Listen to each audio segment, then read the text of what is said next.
दोस्तों एक बार फिर से आपका unique all in one classes में हार्दिक स्वागत है।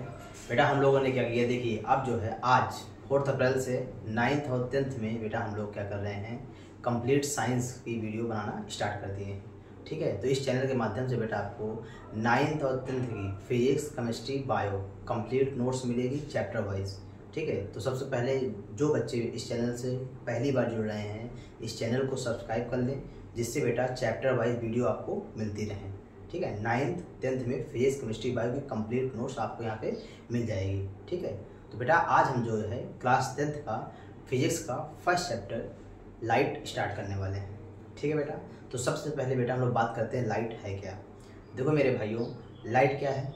लाइट हम सब जानते हैं, light is a form of energy which gives sensation of vision. इसका मतलब बेटा जो लाइट है वो एक प्रकार की एनर्जी है। क्या है मेरे भाइयों? एनर्जी है जो हमें किसी भी चीज़ को देखने के लिए क्या देता है? सेंसेशन। इसका मतलब अगर जो है बेटा लाइट नहीं होगी तो हम किसी चीज़ को नहीं देख पाएंगे। क्या करेंगे?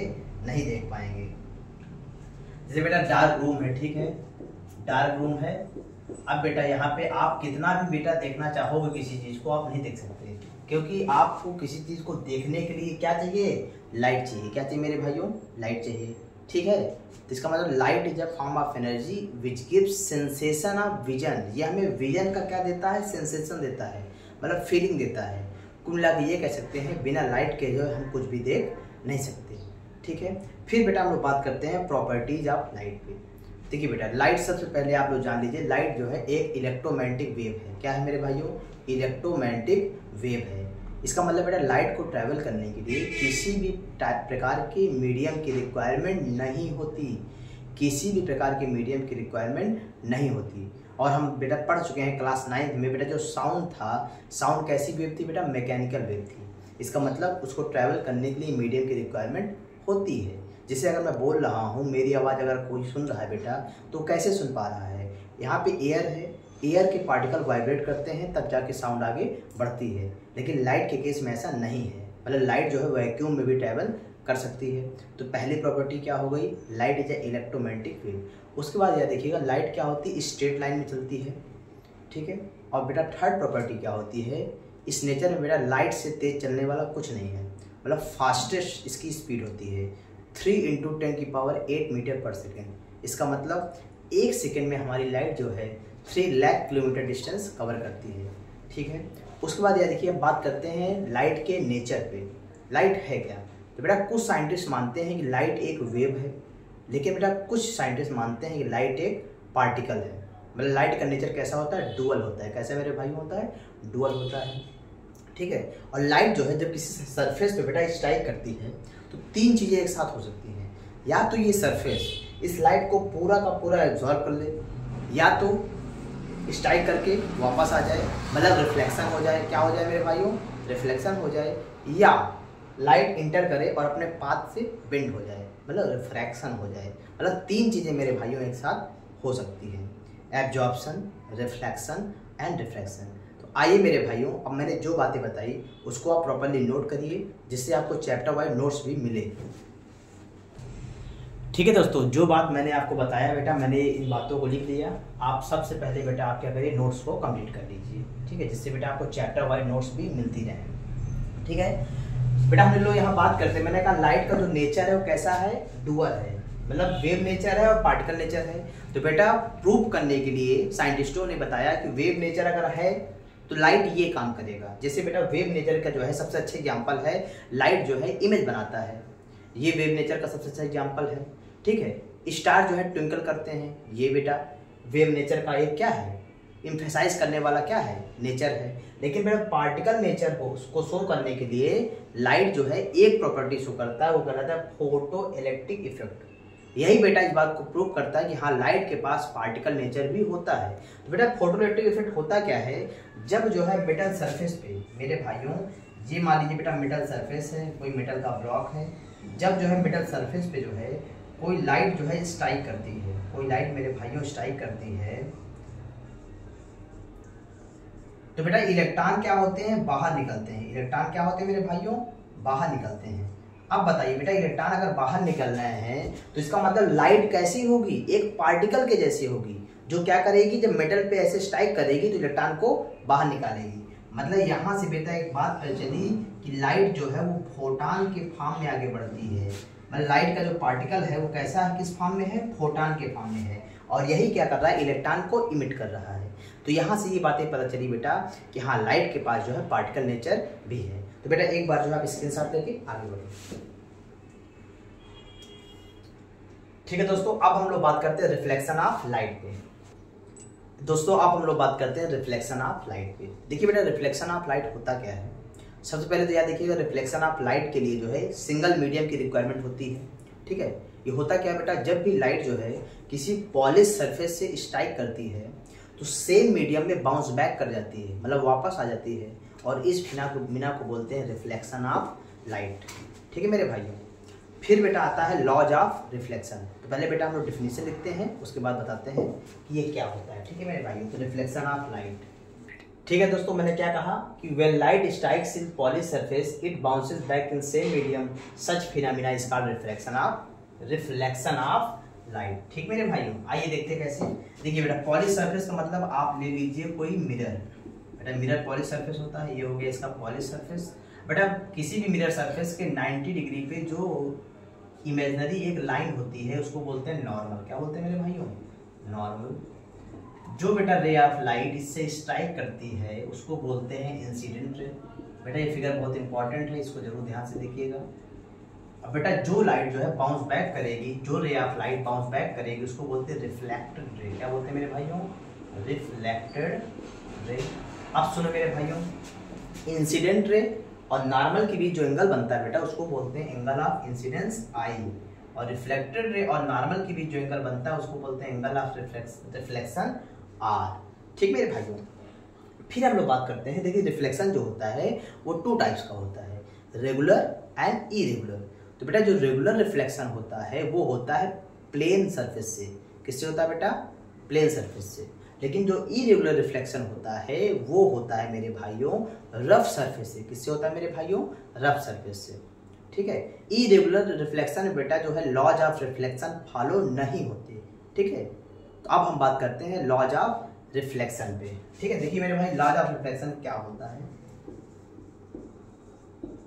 पहले आप लोग समझिए। बेटा लॉज ऑफ रिफ्लेक्शन ये कहता है इंसिडेंट रे, नॉर्मल और रिफ्लेक्टेड रे। देखिए मेरे भाइयों इन तीनों एक ही प्लेन पे लाई कर रहे हैं, एक ही प्लेन पे और सेम पॉइंट पे लाई करते हैं। तो ये पहला लॉ हो गया, incident ray, reflected ray and normal all are lie at same plane in same point of incidence.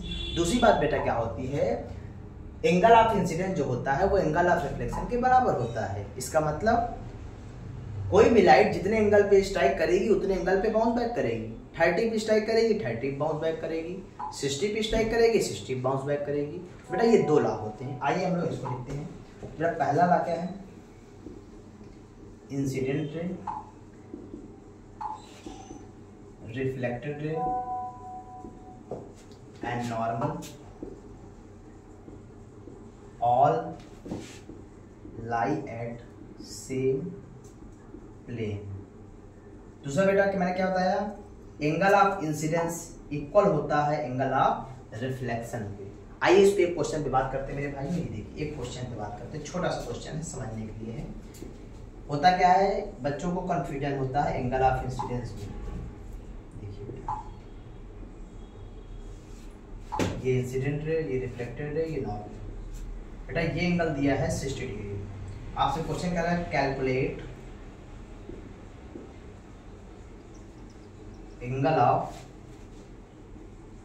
Reflection, calculate angle of reflection. ठीक मेरे भाई, अब बताओ बेटा एंगल ऑफ रिफ्लेक्शन पूछा मतलब ये एंगल आपसे पूछा है।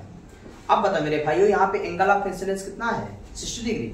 नहीं नहीं नहीं बेटा, ये 60 डिग्री एंगल ऑफ इंसिडेंस नहीं है।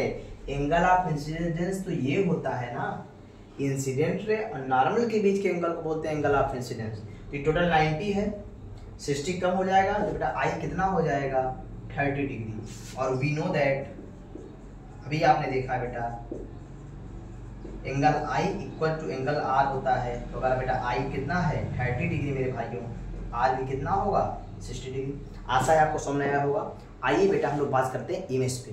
ठीक है, आइए बेटा हम लोग बात करते हैं इमेज पे। ठीक मेरे भाइयों, अब हम बात करते हैं इमेज पे। बेटा इमेज क्या होता है, जब जो है एक ऐसा पॉइंट जहां पे कम से कम दो लाइट रे एक दूसरे को क्या करें, इंटरसेक्ट करें, वहां पे बनती है बेटा इमेज। इसका मतलब हमने क्या सीखा कि अगर आपको बेटा इमेज बनाना है तो कम से कम आपके पास दो लाइट रे होनी चाहिए।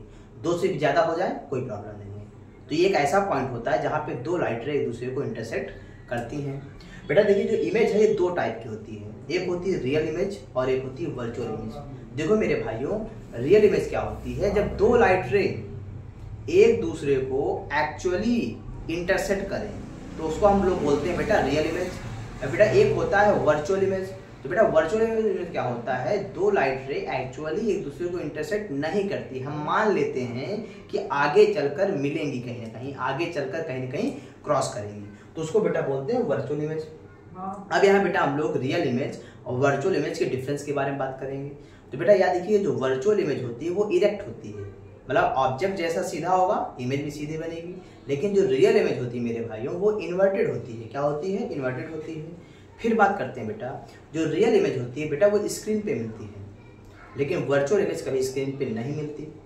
फिर बात होती है रियल इमेज बनाता कौन है और वर्चुअल इमेज बनाता कौन है। तो बेटा जो वर्चुअल इमेज है ये बनती है प्लेन मिरर से और कॉन्वेक्स मिरर से।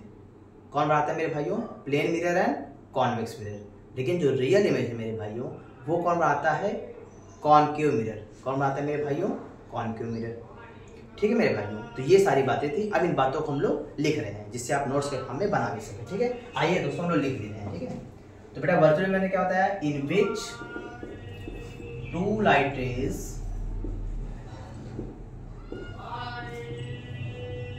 appears to cross each other, मतलब हमें लगेगा कि क्रॉस कर रहे हैं, मीट कर रहे हैं, इंटरसेक्ट कर रहे हैं, लेकिन वो इंटरसेक्ट नहीं करता। इसमें क्या होगा, in which two light rays actually crosses each other without. Okay, मैंने कहा बेटा जो वर्चुअल इमेज होगी वो कहाँ मिलेगी, फाउंड ऑन, ये बेटा क्या होगी, सॉरी उल्टा हो गया, ये आप लिखोगे can not found in screen. बेटा ये स्क्रीन पे कभी नहीं बनेगी क्योंकि हम सब जानते हैं स्क्रीन पे क्या बनती है, रियल इमेज। और ये आप लिखोगे फाउंड इन स्क्रीन। बेटा ये कहाँ बनती है मेरे भाइयों, तो आप बोलोगे ये बनती है स्क्रीन में। ठीक है, वर्चुअल इमेज बेटा तो कैसी होगी, इरेक्ट होगी। कैसी होगी मेरे भाइयों, इरेक्ट होगी। और जो अगर रियल इमेज है तो कैसी होगी, इन्वर्टेड, उल्टा बनेगी। कैसे बनेगी, उल्टा बनेगी। फिर देखिए मेरे भाइयों, वर्चुअल इमेज बनाता कौन है, तो बेटा इसको कौन बनाता है, फॉर्म्ड बाई, बेटा इसको कौन बनाता है, तो इसको बनाता है बेटा plane mirror and convex mirror, not concave. ध्यान देना मेरे भाई, कौन बनाता है, plane mirror and convex mirror. और रियल इमेज कौन बनाता है, कॉन्केव मिरर। कौन बनाता है मेरे भाइयों, concave mirror formed by concave mirror. ठीक है दोस्तों, तो आज के लिए इतना ही, ड्यू टू अर्जेंट वर्ड। कल जो है बेटा इसके जस्ट आगे से हम लोग वीडियो को आगे बढ़ाएंगे और कल बेटा हम लोग रिफ्रैक्शन तक पहुंच जाएंगे या उसको हो सकता है फिनिश कर दें। ठीक है, तो बेटा प्रॉपर्ली जो है नोट्स पाने के लिए इस चैनल को लाइक करें, सब्सक्राइब करें और अगर वीडियो सेटिस्फैक्ट्री लगी हो तो अपने दोस्तों को शेयर करें। ठीक है दोस्तों, मिलते हैं कल।